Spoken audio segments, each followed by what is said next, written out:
Sau đó buổi chiều nay thì chúng ta sẽ đi thăm cái cung điện màu của Catherine đại đệ nhị đệ nhất. Đó là hai cung điện chúng ta đi, một cái cách phía tây khoảng 5 cây số, một cái phía nam khoảng 3 cây số. Thế tuy nhiên thì thắng được nhiều lời cho bạn nói một xíu về cả trên đường đi, trong lúc mình đang đi thì mình sẽ nói thêm về mấy cái cung điện này, nhưng mà rất là đẹp.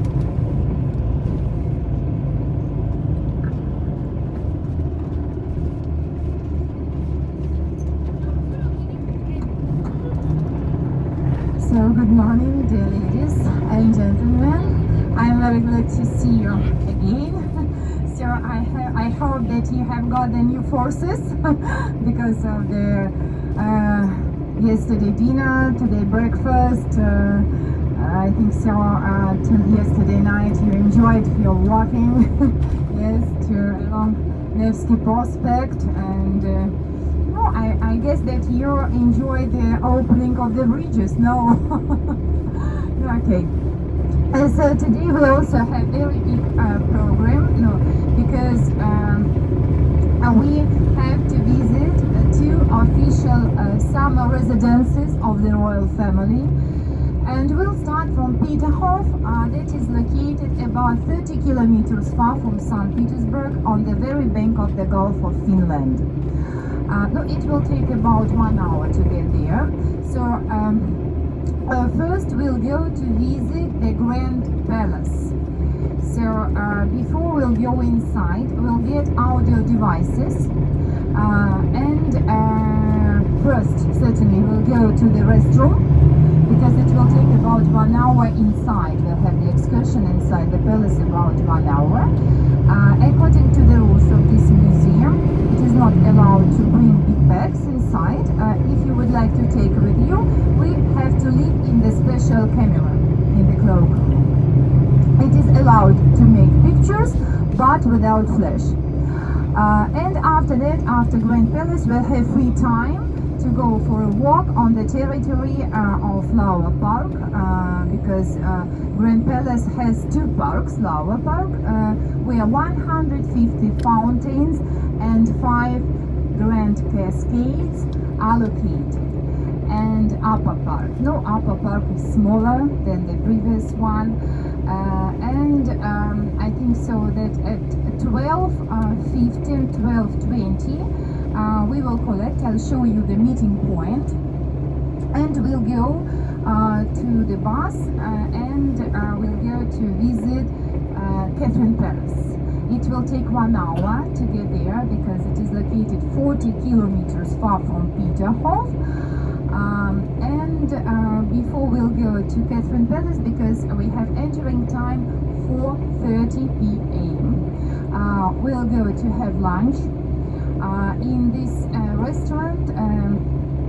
And they gave us the time 1:30 p.m. So that's why we cannot be late and to enjoy our lunch.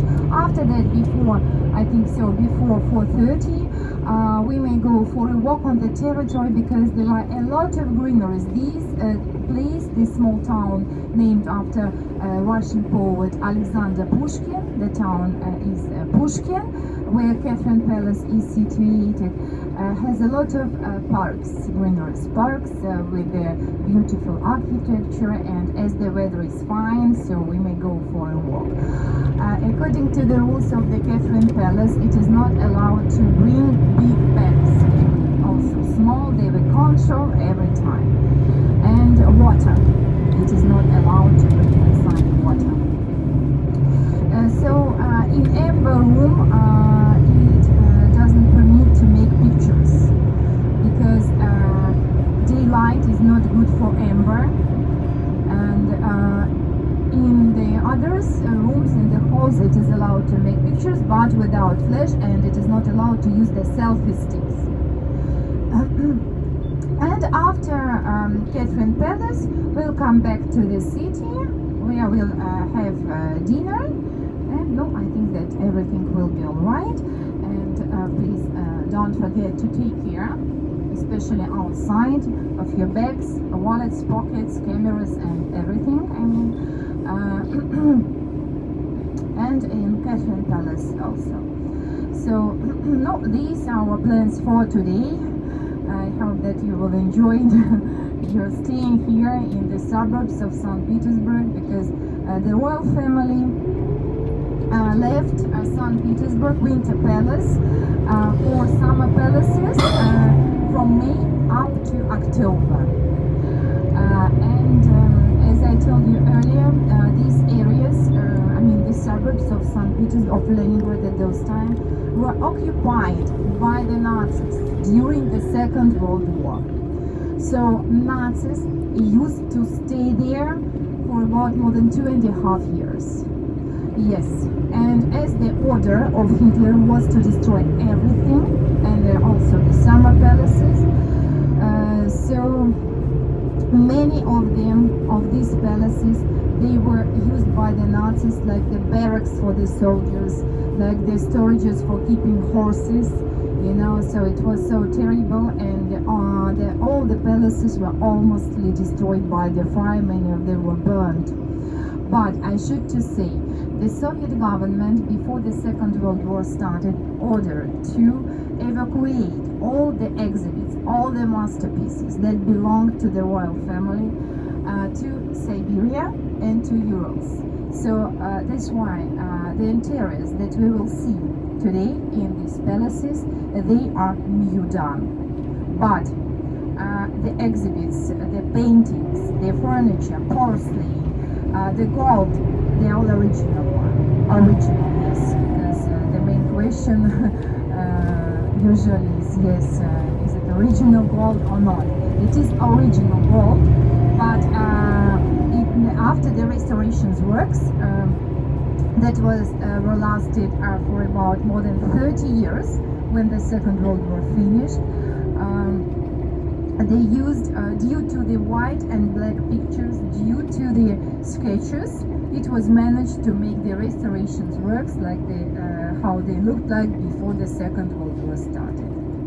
No, and also in Catherine Palace, I will show you white and black pictures how the palace looked like when the Nazis used to stay there. Because 11 air bombs were found in the basement of Catherine Palace. Because Nazis, they wanted to blow up.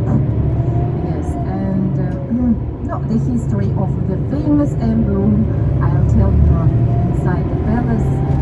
You know that we also will see the replica of, because original amber room was stolen by the Nazis.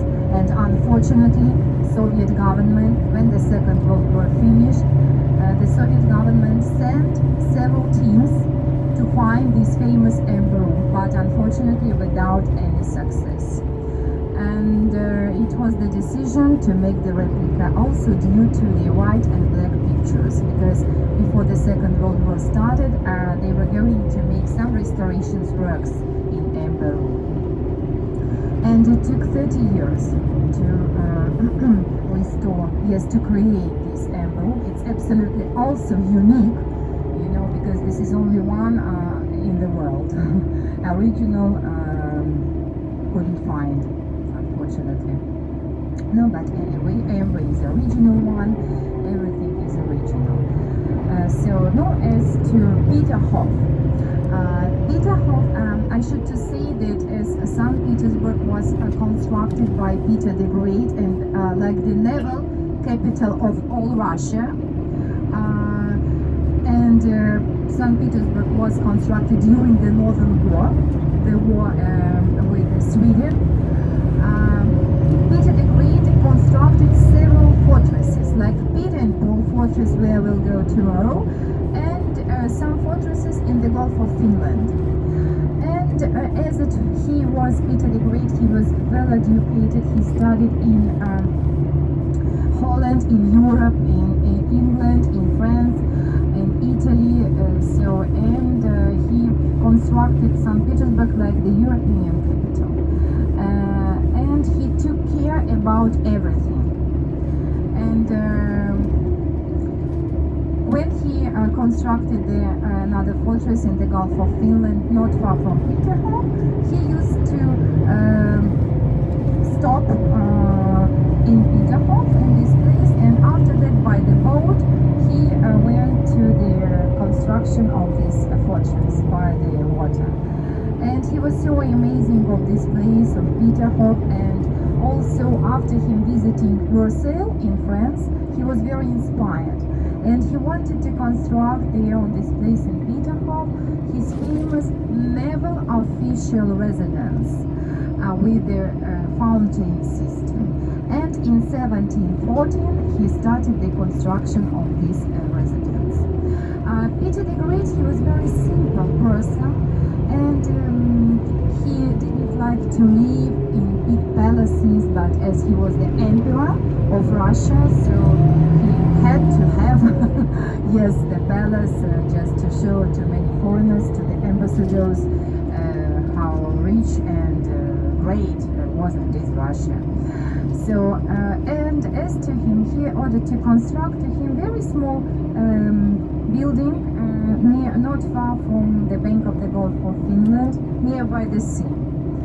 And at first, the Grand Palace numbered only 20 rooms. It was two-story stone building that was constructed by the German architect Braunstein. And later, during the reign of his daughter Elizabeth I, Baroque style was in fashion, and her favorite architect was Francesca Bartolomeo Rastrelli from